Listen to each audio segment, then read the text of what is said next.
What's up everyone? Today I'm in my daily driver. It's a 2015 Volkswagen Jetta diesel with a 6-speed manual transmission.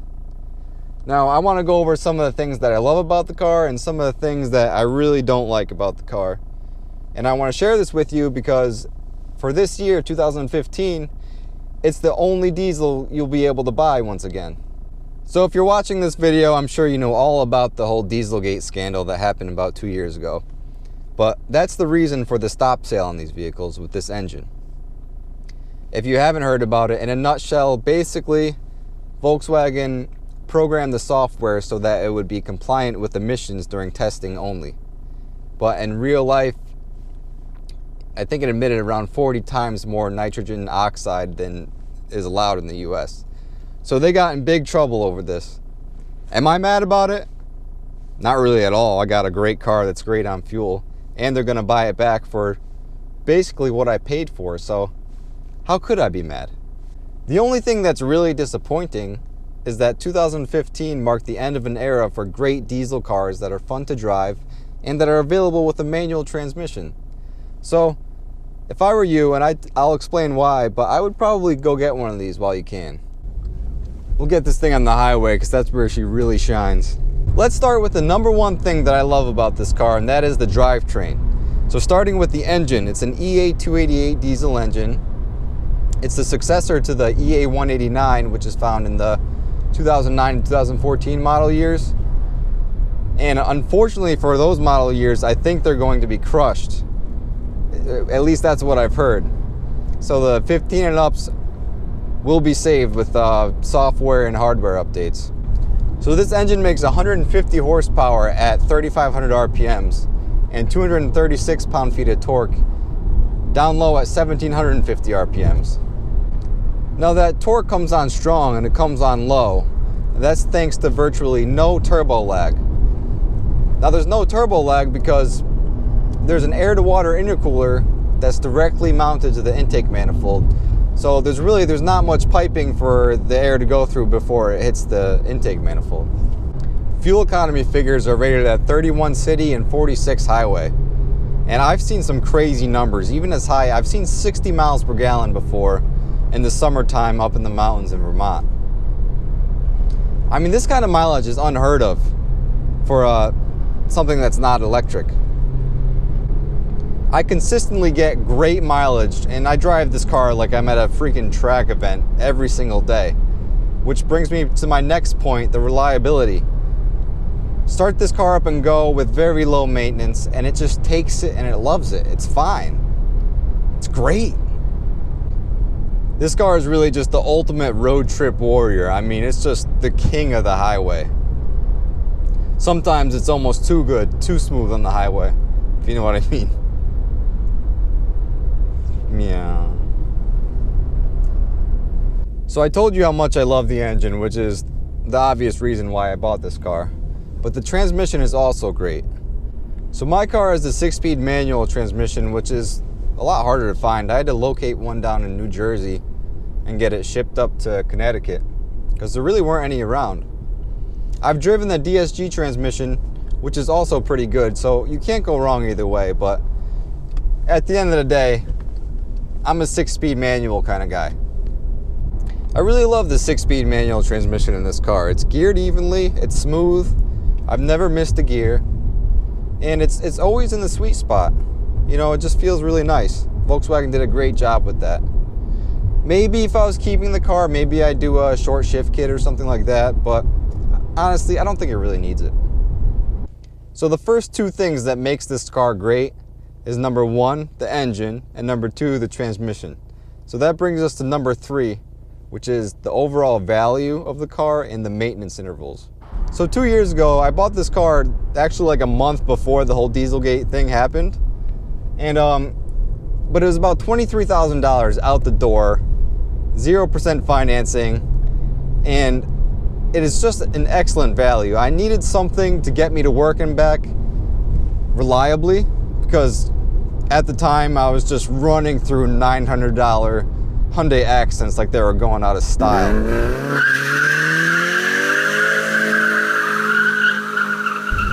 The maintenance intervals are about every 10,000 miles, and I haven't put $1 into this car except for snow tires, which I desperately needed, and I did LED interior lights just to brighten it up a little bit. The fourth thing that I love about this car is the German quality, and that applies to both the interior and exterior of the car. So I got the base model. We'll start with the interior. The base model has cloth seats, which is fine. I actually prefer cloth to leather anyways. But they're heated seats, so that feels real good, especially on these cold winter days. It also has heated mirrors, which I haven't really used much, but it's a nice feature to come standard. The 2015 Jetta interior is a huge improvement over the 14. Everything you touch and feel just feels nice. It's an Audi-inspired interior. Yeah, there's a lot of hard plastics, but it still looks pretty good. So I didn't pay extra for the premium audio system because this audio system sounds great. Deep bass, crisp highs, there's no rattles. It has Sirius XM and Bluetooth. I didn't really find a reason to pay more. Yeah, maybe you could get some real crisp highs, but this sounds great to me. It's one of the better sounding quality audio systems that I've heard in a long time. The interior is enormous. It's incredibly spacious for a Jetta compared to what they used to be. I mean, the trunk is, you can fit all your ski gear in there. There's a 60-40 split in the rear. You know, toss all your stuff in there and head to the slopes, bro. I mean, that's what's up. For 2015, the exterior got an update, including a new front bumper, pretty much a new front end facelift. Got a new front bumper, new headlights and grille. The taillights are really nice. They remind me of Audi taillights in a way. They look really clean. Also a new rear bumper. And yeah, sure, it's not a wild design. It's pretty bland overall, but from an owner's perspective, I love it because it's easy to clean. Not a lot of nooks and crannies, just smooth lines. And I clean my car a lot, so the more time I could save, the better. I don't know if you guys have seen the 2019 Jetta preview, what it looks like. But, you know, I don't know how I feel about it. It got longer, wider, just got fatter.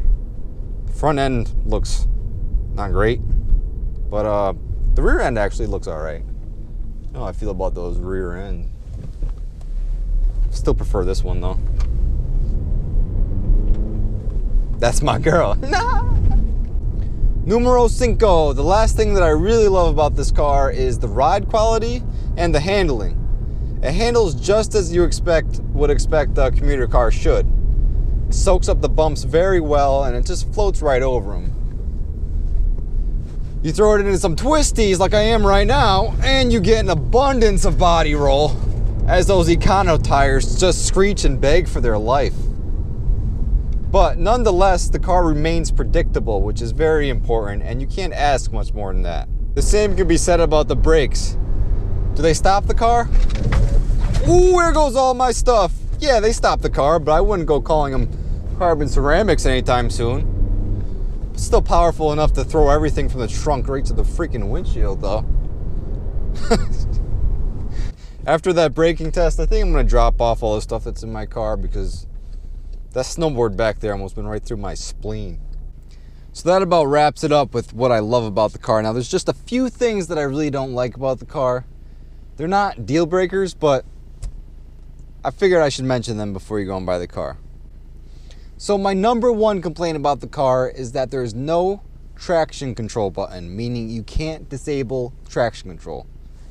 I don't know why they wouldn't have this button because I found myself in a pickle many times just trying to get up my snowy driveway and the all seasons just weren't cutting it. So that's why I had to buy snow tires. So it's not as much of a problem anymore because these General Ultimax snow tires freaking claw. But I truly believe that if I could have disabled traction control and it didn't cut me off of all my power, I would have been able to just shoot right up the driveway. It would have been fine. Now, I have looked into this. If I was going to keep the car, there is an aftermarket solution. It uses an OEM style button that you could get through ECS Tuning or probably some other sites. But then you have to wire it in, and I don't know, I feel like it just something that should have been there from the factory. My second complaint about the car is this piece of crap VW Audio Connect dongle. Let me show you what this thing is. This is a piece of junk. I've used it maybe 3 times and it's broken. It doesn't work. Look at this little dilly, as loose as a goose. My friend has gone through a few of these. It's just garbage. So instead of this piece of crap, they should have just used the USB port instead. That would solve all the problems. In fact, I don't even know why I still have this thing. It doesn't work. Throw that crap out. And no, I didn't litter. It's at my own house, so I'll throw it out. The third thing that's kind of annoying is the AdBlue diesel exhaust fluid refills. You have to do those, well, depending on how you drive, every 5 to 10K miles. For me, I've gotten away with like 7,000 to 8,000 miles. I've had to fill it up. It's not the end of the world. I understand it helps keep things clean. Well, as clean as they claim. But it's just something to keep in mind. It's not expensive. You go to your dealership and you should get this stuff from the dealer, not some generic stuff. And yeah, it would be fine. My fourth and final complaint isn't really much of a complaint. It's just a matter of opinion. Is that, well, yes, this new engine, the EA288, is smooth, quiet, free revving. It's overall, it's a better engine than the EA189 series diesels. But you sacrifice that diesel character. Now, I know most of you are like, oh, who cares? But I don't know. I drove the previous model year. My friend lent it to me for a while. And you could hear the turbo a little more. It just sounds like a diesel. I don't know, it's fun. But then again, it's just my opinion. So just take that with a grain of salt. So that's it for my complaints. As you can see, the pros definitely outweigh the cons. So if you're looking for a fun vehicle that's not electric, you can get in a 6-speed, I would go grab one of these from the lot if you can. They're doing great rebates right now, and you could get yourself a really good low mileage diesel for a great deal. So I would go for it. I myself, I think I'm going to be taking the buyback offer and returning this car to in the spring, because it just doesn't make any sense for me to own it right now. I don't commute as much as I used to. And I got a Miata and a WRX to drive around, and they get angry when I don't drive them. So, to all my other to all my other owners, my other TDI owners, let me know if you're returning your car or if you're keeping it. I want to know your opinion. So in the comments below, just let me know what you guys are doing. So thank you guys so much again for watching. I really hope that this was helpful and gave you some insight on whether or not you should buy one of these cars. It really is an awesome car. I love it so much. It's great for what it does. It's a great car to have in the fleet, but I can't have 3 cars right now, so I think this one has to go, and it's too good of a deal not to pass up. I will see you guys next time. Thanks for watching. The snowboard almost been... Can't disable traction... Why am I having a hard time saying traction control? With the availability of a manual... Mother... So this engine makes 150 horsepower at 3,500 RPMs and 236 mother